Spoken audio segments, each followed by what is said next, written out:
Vince from Soft, and today we're going to talk about barista and kitchen efficiency. So we all know that taking the order is really incredibly important. The customer walking up and everything from customer service, how your employee greets that customer, the smile they have, making sure the order is placed accurately at the point of sale station there is incredibly important again, right? But what happens once that order is taken, and depending on the size of your shop, how do we let people know what they need to make? That's what we're really going to talk about here today. So what happens once the order at the register is finished? We know we've got a line of customers waiting on their order and a line of customers waiting to place an order. So we need to let those employees know what to make. Some of the most common methods include writing on cups, sticky notes, and then passing those to the order station, yelling the order out, a personal favorite of mine in shops, remembering the order, where an employee takes the order and then walks over and tries to recreate it from memory, and sometimes peeking at the point of sale order screen. If your barista or sandwich station is close enough to the point of sale station, sometimes they just read it right off the screen there. The problem with these is they're really not reliable. There's a ton of mistakes that can happen, and we're going to talk about those in the next slide or so. But they also distract the customer and the interaction you're trying to have there. Anytime you're leaning down to write something down, whether it's on a cup or a note, we're not staring at the customer in the face. We're not interacting with them. Yelling out the order, yeah, that's something I want to hear when I'm 6 a.m. and I'm trying to get a coffee and wake up, is you yelling the order back to your barista. Memory. That depends on the person there, right? So having a great memory, I can tell you from personal experience that there's many times I've gone to a shop with my kids, and one of my kids, my youngest one, does not like cheese on anything. And I can tell you many times where she's ordered a sandwich, a burger, whatever it is, without cheese. The employee at the register goes ahead and says, sure, walks into the back, makes the sandwich, completely forgets the no cheese portion on that 1 out of 4 sandwiches. And now my daughter won't eat the sandwich. So we consequently don't go back there for food. Okay. When you're yelling out that order, it's not just the person yelling the order, it's making sure that people hear that order accurately throughout your kitchen. There's a lot of things going on. Milk's being steamed in shops like that. You've got ovens going on, grills, fryers, all depends on your environment, but all of that affects how well people can hear what's going on. Handwriting. My handwriting's terrible. People will tell you flat out. There's a reason I'm in computers and can type. Texting is a great thing because people can actually understand what I'm trying to communicate to them. If you don't have great handwriting, having that employee back at the order station read that is a recipe for disaster. No pun intended there. The other thing that happens with handwriting is obviously the busier you get, the crappier your handwriting is, right? So during your peak business hours is really what we're focusing on. If it's your slow time, 2 to 4, you've got one customer in there and you're doing all this, it's not a big deal. When you got 10 customers in line, it's huge. As a matter of fact, our research with our customers around the country shows that if you miss an order or mismake an order for a customer, you've got a minimum of 6 to 8 minutes that have been delayed there. So that means that the next customer, the customer after him, et cetera, are all delayed 6 to 8 minutes. That's huge.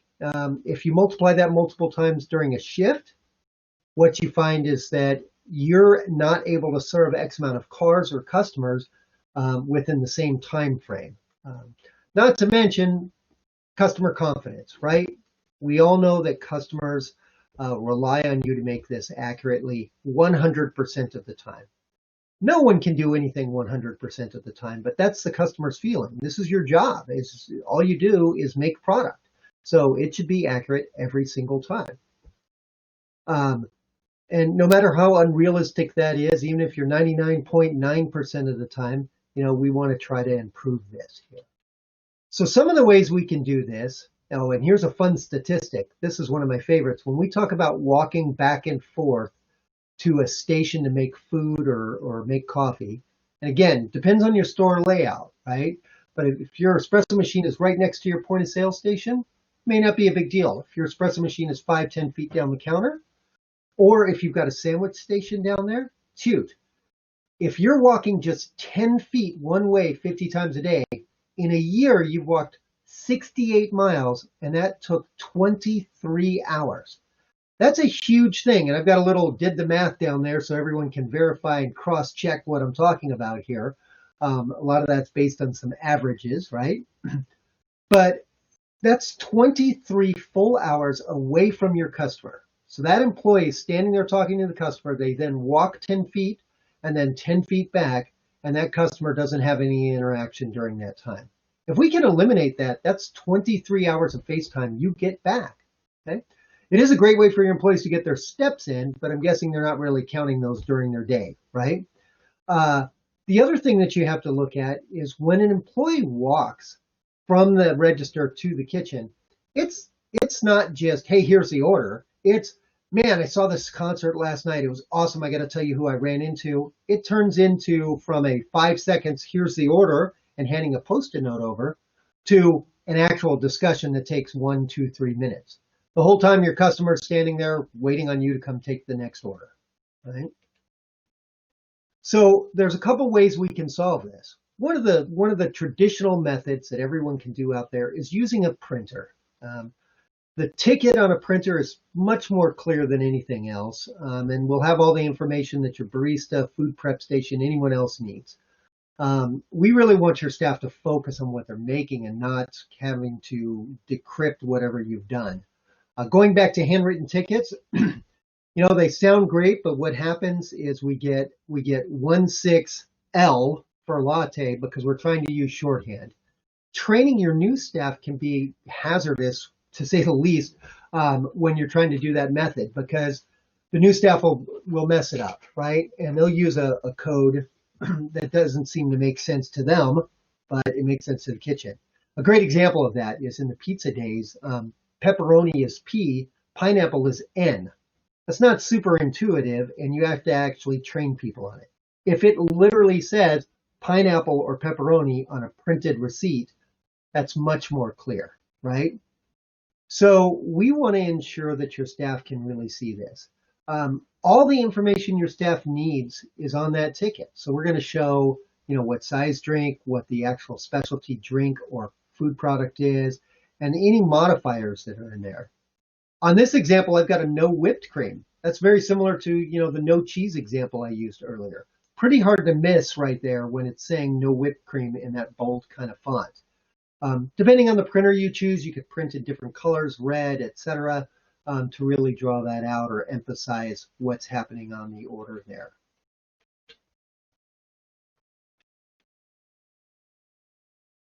So let's go forward and not backwards in these slides. More information can be included as well. So some of the neat things are you might want to include the customer name. For places that are doing to-go orders, you might want to have the phone number on there in case there is a question about, wait a minute, we didn't answer a question at the register. We need to call this customer and clarify something. The additions and subtractions being highlighted, right? Because it's not just no cheese, but we also want to make sure that they said, oh, on this sandwich, they wanted a different type of bread, or in this drink, they wanted, soy or almond milk instead of the traditional milk. What we're really trying to do here is cut down on improperly made product as well. So it's not just making sure that the staff gets that no one's having to walk, for 23 hours a year to get these orders to the kitchen or the barista. It's more so that we're getting accurate orders to the kitchen and the barista. We want them to focus on making the product, doing this correctly, and getting the customer the best made product that they can, because that's what they paid for, right? Portion controls can be done on this as well. And what we mean by portion controls is if you have your inventory control entered into the system, you can actually on a sandwich or in a drink specify how that's made, the actual recipe itself. So when you make a garden sandwich, you might have 5 pieces of lettuce, 3 slices of red onions, and 2 slices of tomato on that in this example, right? If your employee is putting 4 slices of tomato, that changes the food cost on your sandwich, as well as changes the quality that happens with your customer. On the pizza side, one of the things that we've experienced many times is the portion control on cheese. Cheese is incredibly expensive for pizzerias. And so one of the things is making sure that your employees are actually putting the proper amount of cheese on a pizza. It's not just to cut the food cost, but if I walk into your store and I get a pizza where the sauce is showing through and there's very little cheese on it, and then the next day I go in and I've got double the cheese because that employee is just dumping it on there, it's inconsistent. That means I can't trust what you guys are doing. Or I'm having to go, is Bob working today? All of us have had that kind of situation where the customer looks to see which employee's in the kitchen or which employee's on shift at the espresso machine because we know they know how to make my product properly. We want everyone to make the product the same way and properly. Okay. So having these controls in place can really assist with that.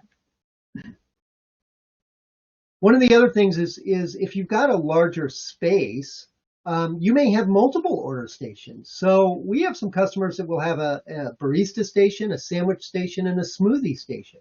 So each one of those stations, when we go to print, they automatically get what they need to make. And there's a lot of variations on this. Some people will have an expedite ticket that shows everything. There's just a ton of ways to handle this. One of the great ways of having these multiple stations is this way the barista can focus on what they're doing, the sandwich person what they're doing, the smoothie person what they're doing, or whatever those stations happen to be. That allows us to be really accurate and get people in the zone where they're just cranking out their specific thing. I hate to use a production line as a example, but that's really what we're talking about here. I've seen people, especially in our pizza restaurants, where they have a pizza section and they have a grill section and a fry section, right? So depending on the food off the menu ordered. That way there's some communication between them, but each person knows exactly what they need to make. They all have the same ticket number, they all have the same customer name on it, etc. So we'll move to another way of doing this. This is different than printers, accomplishes the same thing, but this would be using a barista or kitchen monitor. One of the nice things about this is this can actually provide a faster way to handle your orders. One of the reasons for that is, and I'm going to skip here, is those orders can appear as they're taken and not when they're actually paid for. So what I mean by that, and going back one slide here, is as you take the order, they'll actually show up on the screen. So that barista, instead of having to listen for that order, will actually see it pop up on the screen. Or that sandwich guy in the kitchen can go, oh, someone's ordering a sandwich, and know what to make immediately. Now, if you're 3, 4, 5 orders down, like we are right here on this screen, then, obviously they're going to start at the oldest order. These come in as they come in is the way they're displayed on the screen. And there's a lot of different variations that can be done depending on your type of barista monitor. Okay. The nice thing is everything's shown in one spot. So here's an example of an order's coming up right there. If we were taking these on the point of sale, they would just be popping up as we take these. The customer name's really easy to see. We can see any minuses like the vanilla on the third order there, or any additions or changes like the double cup and 1% milk on the second order there. The other thing that you'll see is that ticket number 234 just shows right up there for the kitchen or barista to see. Timers can also be set where we can flash this time on the screen. This is a really great way. It's not intended for your barista to be thinking, oh my gosh, I'm so far behind, and stress them out, or your kitchen guy to go, I got 10 sandwiches to go, and I'm already way behind because all the orders are flashing there, right? It's more intended for your management, owners, and even the rest of the employees in the store to look up once in a while, see this screen and go, man, those dudes are backed up. That screen is lighting up like a Christmas tree. We need to go over and help. Maybe that's an employee comes over. Maybe an employee comes over, grabs cups and starts pumping flavors into them. Or maybe someone goes over and starts slicing bread for the sandwich guy so they can worry about actually topping the sandwiches, right? Either way, it's intended to give you and your staff a heads up that those stations may have fallen behind. One of the other nice things is we will show an average time and an average bump time. So that gives you an idea of what's going on. As you implement this down the road, you can actually say, gosh, maybe during these times, I need to have more kitchen or barista staff on shift to handle those orders so that we can get the lines moving. Something that's really neat about the monitor system, it's more difficult with paper. First, let's go back to paper for a second. Typically, if you're doing paper receipts, you'll have those hung up or laid out on a counter. One of the things that people don't consider sometimes is that can fall off the counter, fall off the hanger. At that point in time, the order's gone. I've never seen an order fall off a monitor, right? It's electronic. It's not going to disappear by itself. Um, it also allows you on the monitors to separate that monitor into two sections. So you can have dine-in on the top and to-go or drive-through orders on the bottom of the monitor. So we know that if you've got, 4 dine-in orders and 3 to-go orders, you may actually make 2 to-go orders for 1 dine-in order because the to-go people are the ones waiting on this fastest, right? They're the ones that are actually sitting there going, when's my drink or my food going to be ready? The dine-in people, typically they've already sat down, they're on their phone, they've kind of lost track of time. It's not that we want them to wait longer, but we know that drive-through and to-go people are especially important. In the world of DoorDash and Uber Eats and all of this, those are ones that you might want to have separated out as well because the Uber Eats and the DoorDashes, those guys are waiting around so that they can deliver that item to the customer. So it gives you a little more flexibility as far as seeing how far backed up you are for here or backed up for to-go orders. A great barista or sandwich guy as well will look at this monitor and see that there's similarities between orders. So if they have 4 orders on the screen and 3 of them have the same sandwich, instead of making 1 order, 2 order, 3 order, they just may start all 3 sandwiches at the same time. That's harder to do with paper to arrange it that way, right? Monitors really give you a lot more flexibility on doing that. So a few last things with this. I think I've got some questions that some of the audience has asked here. One of the questions is, what's better, a printer or a monitor? That's really a personal preference, and it's not an either or. Sometimes it's printer and monitor. We have shops that will print an expedite ticket, but have a monitor for their stations. I personally tend to lean a little more towards monitors in most environments today. Overall, the cost is less money than you would see with a printer if you include how many cases of paper you're going to buy over your lifetime. With the monitors, it's more of an upfront cost, and then you're not paying anything after that. But it really depends on your environment and how your store is laid out there. One of the other questions is on printers in the kitchen. So there are multiple printers that are available in the kitchen. You have typically the 2 most common ones are impact printers. So they use an actual physical ribbon. So you're going to replace a ribbon. The advantage is they use plain paper, which is less expensive than thermal paper. Those printers will not change color due to heat or things like that. The thermal printers, the advantage is they're faster, they're quieter, and they don't use a ribbon, so there's less moving parts. The additional thing on that is the thermal paper is a little more expensive. I have seen more people move towards thermal printers in their kitchen areas. It really depends on how hot it gets back there. Thermal paper is a lot better than it used to be. It doesn't turn black as fast as people may remember. What I suggest is you get a credit card slip on thermal, or if you go to a McDonald's or something like that and order something and take their thermal paper and stick it in the kitchen. See what happens to it. Put it on your boxes, bags, under your heat lamp, etc. Count how long it takes for it to turn black.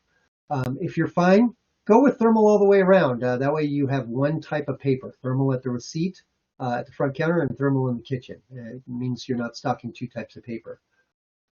One other thing is the thermal does come in a sticky paper that has a Post-it note like glue in the back. That's phenomenal for these to-go orders because you just pull the receipt, you make the order, you slap it right on the bag, and then it's ready to go, or the cup from that standpoint. Another question, how do the orders come off the monitor? Yeah, I forgot that here. So there's actually 3 ways. two that are okay and one that is traditional and works really well. One, you can use a tablet as that monitor or a touch screen, so you could actually reach up and touch those orders off the screen. I'm not a fan of that because A, the screen gets dirty, B, it's a little more expensive, and C, you have to have that monitor or tablet in a place that every employee can touch it. I prefer that the monitors are up a little higher where it's easier for the whole store to see it. And especially with everyone of different heights, where do you put it so it's accommodating to everyone? The second solution, which is kind of antiquated right now, would be using a mouse or some device like that. You're going to go through those like crazy in a kitchen. The third and most common method is what's called a bump bar.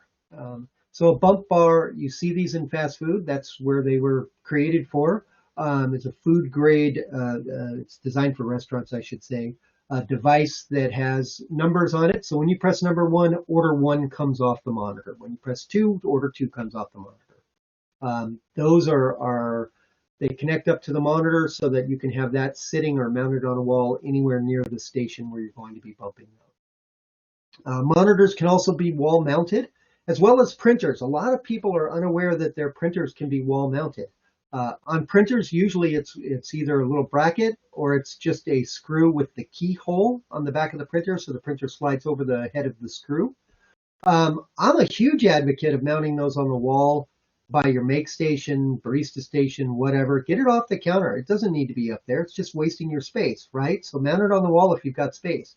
With the touch screens, all touch screens that I've seen, or barista and kitchen monitors, not touch screens specifically, all of those screens use monitors that have a VESA mount. So they're pretty standard compared to like mounting a TV. Well, that brings up one last question here. Size. So I see everyone using anything from 10-inch monitors all the way up to 40-inch monitors in some locations for the barista and kitchen. Really depends again on your environment. We seem to find that about a 17-inch monitor is great for most people. That's a standard desktop size for so many years, easily wall mountable. But we've seen people go, again, all the way up to 40 inches. It's certainly a larger screen. In our case, you're not seeing more orders on it. You're just seeing the order larger, right? If you'd like more, we've got our phone number and email address right there. I appreciate this. I hope we've educated you a little bit on thinking about what happens in the back of the house with your point of sale. And if there's any questions, certainly reach out to us. Thanks.